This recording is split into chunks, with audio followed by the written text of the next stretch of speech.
idrokal ma'ali rakhisatan wala buddatu nasyahti min ibarin nahli. Kalian itu menghendaki cita-cita yang tinggi, menemukan cita-cita yang tinggi dengan gampang saja, dengan murah saja, dengan gratis saja. Wala buddatu nasyahti min ibarin nahli.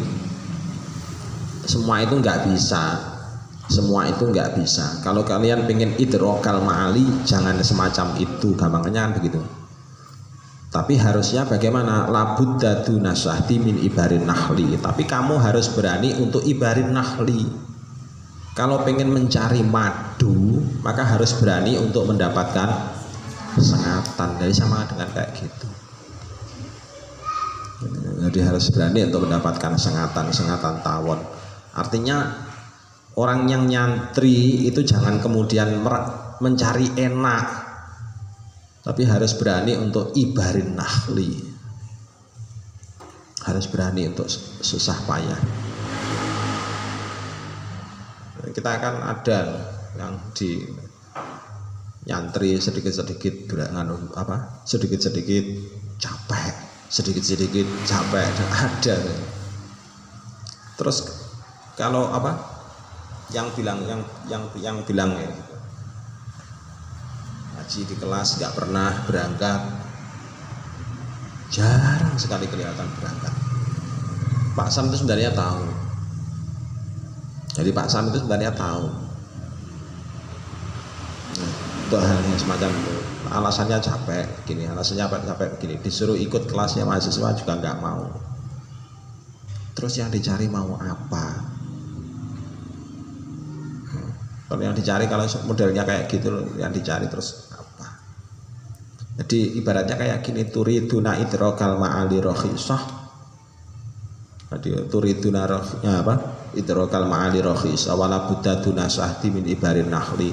Enggak berani menantang ibarin nahli, itu enggak berani. Berhadapan dengan sulitnya ilmu enggak berani, semacam itu. Terus besok-besok kaget, biasanya orang-orang yang demikian itu terus gampang kagetan. Besok-besok akhirnya kemudian gampang kagetan. Diingatkan berkali-kali susahnya. Ada yang modelnya kayak gitu, ada. Di pondok kita juga ada. Mungkin di kalangan kalian sendiri juga ada yang semacam itu. Tapi kalian nggak boleh untuk mengikuti jejak-jejak yang demikian itu. Sampai harus ingat-ingat. Kalau pengen sesuatu yang tinggi, maka harus berani untuk berusaha untuk mendapatkan. Orang pengen panen ya harus telaten, mantala toina fakot fanaina, kan begitu. Barang siapa telaten maka fanaina, panen. Berarti kan begitu. Jadi orang yang telaten maka panen. Orang pengen panen padi tapi nggak mau nanam padi, ya apa terus kemungkinan apa nantinya itu akan panen padi? Ya nggak mungkin. Nggak pernah belajar kok pengen menjadi ahlinya, nggak mungkin lah, nggak mungkin itu terjadi, mustahil. Makanya begitulah, susah. Kalau Imam Syafi'i dawuhnya hakun ala ahlil ilmi bulughu ghayati juhdihi fil istighfari min ilmihi. Adalah suatu kebenaran bagi orang yang ahli ilmu untuk mencapai puncak. Jadi untuk mencapai puncak kesungguhannya itu dengan jalan istighfar min ilmihi. Jadi berusaha menambah terus wawasannya. Wassabaru ala kulli aridin duna tolabihi. Terus kemudian bersabar terhadap segala sesuatu yang baru. Di kulli aridin, terhadap sesuatu yang baru, duna tolabihi, yang dirinya itu tidak menuntutnya, tidak mencarinya. Jadi maksudnya bagaimana? Ya sabar kalau misalkan kamu itu dibilang bodoh, kalau misalkan kamu itu nggak mau menuntut ilmu, kan begitu. Sabar kalau dibilang bodoh atau dibilang bodoh kalau kamu nggak tahu apa-apa. Apalagi kalau misalkan nggak tahunya itu semakin banyak nggak tahu, berarti ya sabar saja kalau misalkan tiba-tiba nanti suatu saat ada orang yang bilang bodoh, dasar bodoh kamu, dasar goblok kamu, digoblok-goblokkan orang, ya jangan ngamuk. Soalnya apa nih? Ya soalnya selama masa-masa kayak gini, masa-masa seusia kalian ini, kalian sama sekali kok tidak berusaha. Jadi nantinya itu harus sabar untuk itu. Wa ikhlasun niyati lillahi ta'ala fi idraki ilmihi nason wastimbaton. Kalau misalkan mencari ilmu itu niatnya harus ikhlas karena Allah.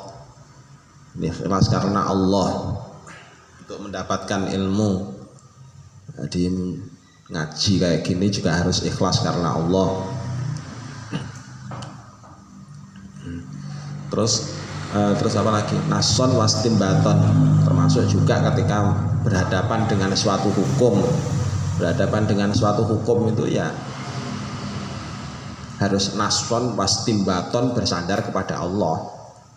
Nason berarti secara nas, mencari cantolan hukum dengan nas.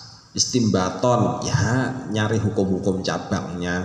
Semuanya harus berangkat dari dalil pokok, dalil cabang, cabangnya cabang, dan seterusnya. Dan harus sabar untuk itu. Untuk bisa itu semua harus sabar. Harus sabar. Makanya sampean itu banyak-banyak dikajikan fikih sama Pak Sam, itu tujuannya untuk apa? Supaya kalian nanti itu nggak gampang kagetan gitu loh maksudnya. Dan fikih itu adalah ilmu universal menurut Pak Sam. Ilmu yang universal. Maksudnya bagaimana? Ya sampai kapanpun fikih itu akan tetap digunakan. Terus warrohbah ilallah ta'ala fil auni alaihi. Jadi memohon kepada Allah, berharap supaya Allah itu menolong kita di dalam menuntut ilmu. Soalnya Nabi SAW itu pernah bersabda, ikhris ala ma yang fa'uka wasta'in billahi ta'ala. Jadi kamu boleh rakus terhadap segala sesuatu yang bisa memberikan manfaat padamu. Maksudnya memberi manfaat apa? Ya memberi manfaat pada ilmu. Kalau misalkan sesuatu yang bisa memberi manfaat, menambah ilmu itu harus dengan ngaji, ya ngaji. Jadi yang ngaji. Pak Sam sebenarnya membuka pintu seluas-luasnya. Siapa saja yang minta ngaji khusus, misalkan siapa saja yang minta ngaji khusus, jam berapapun diladeni Pak Sam. Siapa saja minta ngaji khusus, asalkan satu mau rutin. Misalnya putra yang beberapa yang ngaji siang ada setiap hari, ngaji kita Fathul Wahab sama oleh Pak Sam diladeni.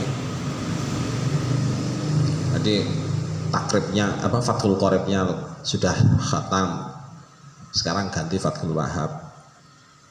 Dalam waktu 6 bulan Fathul Qorib khatam. 6 bulan enggak sampai 6 bulan, ini kan masih kegangan sama bulan Ramadan sama bulan Syawal. Jadi kan masih kegangan itu. Jadi 6 bulan praktis masih dipotong Ramadan sama Syawal, sudah khatam Fathul Qoribnya. Asalkan mau rutin asalkan mau sabar saja. Daripada ngaji terus kitabnya nggak pernah khatam, terus ngaji kok nggak pernah khatam, gimana? Ya akan terus-terusan sampai besok, itu modelnya ngajinya gitu, nggak khatam. Itu ya, jadi harus rakus terhadap segala sesuatu yang bisa diambil faedah untuk menambah wawasan. Jadi Allah yastangkifa anistifadati ma la ya'lamuhu. Jadi jangan merasa cukup Jangan pernah merasa puas dengan ilmu yang sudah dikuasai atau dengan pengetahuan yang sudah dikuasai. Kalau nggak tahu masih setengah-setengah tahu, ditahqiq, dinyatakan supaya tahu betulan. Jadi jangan hanya setengah-setengah. Kalau setengah-setengah itu nggak enak dimakan. Ketela kalau masih setengah matang itu nggak enak di perut itu. Nggak enak di perut, malah menyiksa teman sekamar. Iya apa enggak? Iya, kentutnya besar-besar. Lah kan iya kan? Ya, kalau sampean nggak percaya, kangkung loh ya. Kalau dimasak setengah matang nggak enak. Betulan. Dan menyiksa teman sekamar itu perbuatan zalim. Ya kan? Membuat temannya itu menjadi tersiksa oleh bau kentut. Ya sama dengan itu tadi. Jadi kalau ilmu itu juga gitu sama. Kalau ilmu setengah mateng nanti jadinya juga gitu. Dimakan juga nggak enak jadinya. Jadi ditahqiq, ditanyakan mumpung masih ketemu dengan gurunya. Jadi la yastangkif anistifadati ma la ya'lamuhu miman huwa dunahu. Meskipun itu tanyanya ke orang yang ke santri yang berada di level bawahnya. Misalnya, kalau dia lebih tahu ya tanya nggak masalah. Usianya lebih muda, tanya nggak masalah, nggak usah gengsian. Kalau gengsian, wah alamat itu. Orang yang gengsian itu kalau biasanya itu susah untuk menambah wawasan. Laisal amatu lusuali wa inna ma tamamul amatu lusukuti alal jahli. Jadi orang yang buta sebenarnya itu adalah orang yang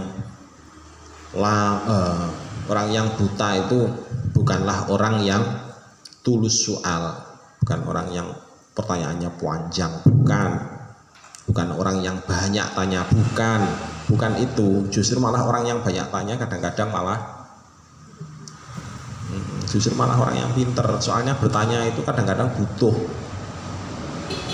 orang yang butuh pandai-pandai untuk mencari masalah. Tapi dalam rangka diskusi loh ya, bukan tanya menginterogasi. Temannya diinterogasi. Alasannya laisal amatu lusuali wa inama. Itu namanya cerewet kalau menginterogasi temannya itu. Kalau seperti itu namanya cerewet. Jadi beda. Kalau dalam majelis ilmu seperti ini, tulus soal itu bukan termasuk sesuatu yang jelek, bukan.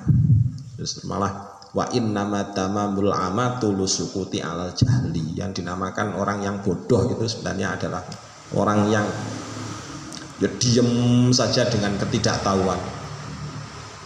Udah sabar. Tidak tahu kok sabar. Kalau tidak tahu itu namanya jahlun. Nah gitu loh. Tidak tahu itu namanya jahlun. Misalkan kok ada teman yang bilang sabar, tidak tahu, masih tidak tahu. Tidak tahu itu bahasa Arabnya apa? Jahlun. Kan gitu. Berarti sabar dia ya, sabar kalau misalkan saya panggil jahlun itu ya. Udah ya, dulu gitu. Pak sama enggak ya? Kepalanya pusing. Wa alam surat Al-Fatihah.